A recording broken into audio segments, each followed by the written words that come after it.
From Fox 5 News, this is Good Day Atlanta at 8 a.m. Maryland native Luigi Mangione is due in federal court today, and this hearing could determine whether he continues to face the death penalty. Another shooting involving immigration enforcement. I'm Doug Luzader in Washington. We'll have more on what happened just ahead. Good morning, everyone. Good Friday morning, and welcome to Good Day Atlanta at 8. I'm Buck Lanford. And I'm Alex Whitler. Friday looks good around here, doesn't it? We have made it. Yes, we have.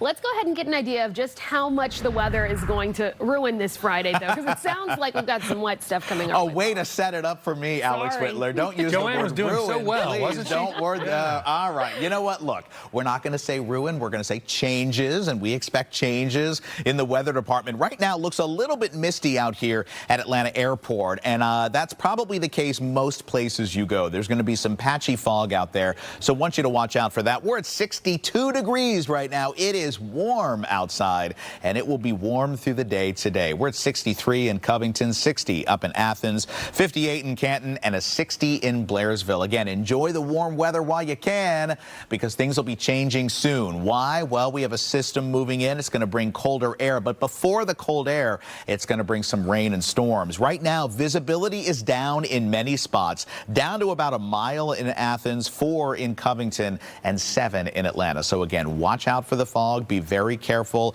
and I'm going to track this rain moving in here coming up in just a couple of minutes. Guys, back to you. All right, Paul, thank you so much. We were taking a look at 85 southbound right before Jimmy Carter. We have a crash. It's still holding up 3 of those left lanes and adding to your delays coming in from Pleasant Hill. You can take Buford Highway or Satellite Boulevard. And 85 inside the perimeter, stalled right after 400 is still holding that right lane, seeing delays from North Druid Hills.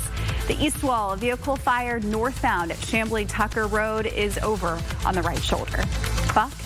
Natalie, thank you. 8:02 your time, and new this morning, a suspect is on the run after a police chase early this morning. Cobb County police say the chase began in Cobb and ended in Atlanta near Krog Street after an officer initiated a pit maneuver. The police car crashed into the woods near Krog Street Market, and the suspect's vehicle flipped in the road. Police say that the suspect then ran from the scene. We're told the officer involved has minor injuries. It's 8:02 now, and a man is dead after a shooting involving a Coweta County deputy. The sheriff's office says it started around 8:15 last night when a deputy tried to stop an off-road vehicle on Lowry Road. Investigators say the driver took off, pulled into a driveway, and ran into a home on Greenfield Lane. They say he got a gun and left the house less than an hour later, then confronted a deputy who was parked in a nearby neighborhood. Shots were fired, and the suspect did die at the hospital. The GBI is now investigating. A domestic dispute in Rockdale County turned deadly Thursday morning on Setter's Trail in the Quail Run neighborhood. That's where deputies found the body in the backyard of a home. The sheriff's office confirms the child was at home at the time. Neighbors tell us they saw one child being treated at the scene and a toddler being held by a deputy. Authorities are still investigating that incident, and they've not released details on those involved. Well, there's been another shooting involving a federal immigration enforcement officer, this time in Oregon. 2 people were shot after allegedly trying to ram their car into agents. That follows a Minneapolis mother's shooting death. Doug Luzader has more this morning from Washington. Once again, the Department of Homeland Security is describing this as a defensive move by an agent who they say was fearing for his life. Protests broke out at an ICE facility in Portland following what the Department of Homeland Security says was a targeted vehicle stop of illegal immigrants with suspected gang ties. When the pair allegedly tried to run over agents, they were both shot and are now hospitalized. It's just been chaos. People, the community is trying to get answers. Portland is not a training ground for militarized agents. Portland's mayor lashed out at federal law enforcement. It comes as there are still protests in Minneapolis after 37-year-old Renee Good was shot and killed this week by an ICE agent after allegedly striking him with her car.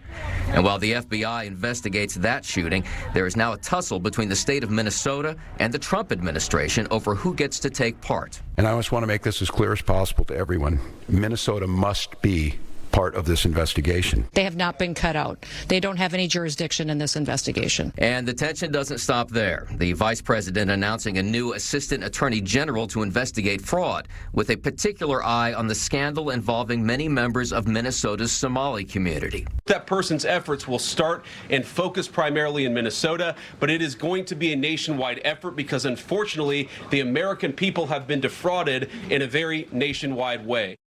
And Minnesota Governor Tim Walz is calling for a day of unity today with a moment of silence later this morning. In Washington, Doug Luzader, Fox News. Doug, thank you. At 8:05 now, all across the country, tensions are rising because of ICE shootings, with more protests popping up to show displeasure with federal law enforcement. Atlanta is starting to see those protests now, too. Good Day's Mark Teichner is live at the state capitol, where one march started and ended yesterday. Mark, good morning. Yeah, good morning, Alex. And there were no arrests as part of this particular protest. They remained peaceful, but they certainly were passionate about what they were trying to get across.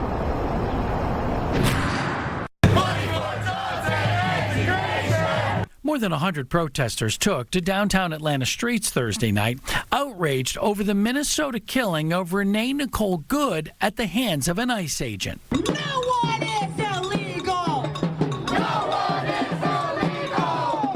The Atlanta protest started at the state capitol, moved to the Atlanta ICE field office, where they paused for a short while near the guard shack before going back to the capitol. State troopers, Capitol Police, and Atlanta officers all kept close watch on the marchers, who remained peaceful with no arrests taking place. It's important for us to stand as people and express our voice. I don't believe that what's going on with ICE is constitutional. We do not want ICE in our communities. The people have spoken. The Trump administration maintains the agent who opened fire did so in self-defense. She was trying to ram this guy with her car. He shot back. He defended himself. But Atlanta protesters say cell phone video of the deadly shooting don't match up with the narrative coming from federal officials. We witnessed murder on camera, and they're treating it like it's not a big deal. Earlier in the day, a smaller protest of a couple dozen took place also at the Atlanta ICE field office. Again, no arrests were made. Protesters say they're bracing for a possible surge in ICE activity here in the metro area. Atlanta is so multicultural, and it's such a mixing pot of cultures and people that I know for sure there's going to be more deployed here. Those protesters say that they're going to keep up their efforts until that ICE agent is criminally charged and or until the Trump administration scales back its immigration enforcement efforts. Reporting live from the state capitol in downtown, I'm Mark Teichner for Good Day Atlanta. All right, Mark, thanks for explaining that for us. Well, it's 8:07 now, and Luigi Mangione is back in federal court today as his attorneys fight to exclude key evidence and keep the death penalty off the table. The 27-year-old is accused of shooting and killing United Healthcare CEO Brian Thompson in December of 2024 outside a New York City hotel. And Fox's Kaylee Schuyler joins us live outside of the courthouse in New York with more. Kaylee, good morning. Good morning, Buck and Alex. So the status conference is expected to start at 11, and the defense is trying to get two of Mangione's counts thrown out. Murder through the use of a firearm, that would make him eligible for the death penalty. They also want another firearm offense dismissed. The defense is arguing Attorney General Pam Bondi has a conflict of interest because of her previous work for a lobbying firm that represents United Healthcare's parent group. Mangione's lawyers say those ties should disqualify Bondi from making decisions about the death penalty, but the prosecution says there is no conflict of interest.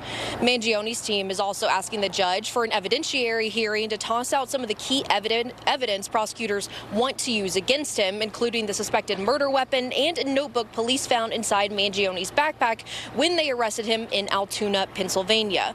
The defense says police searched the backpack without a warrant.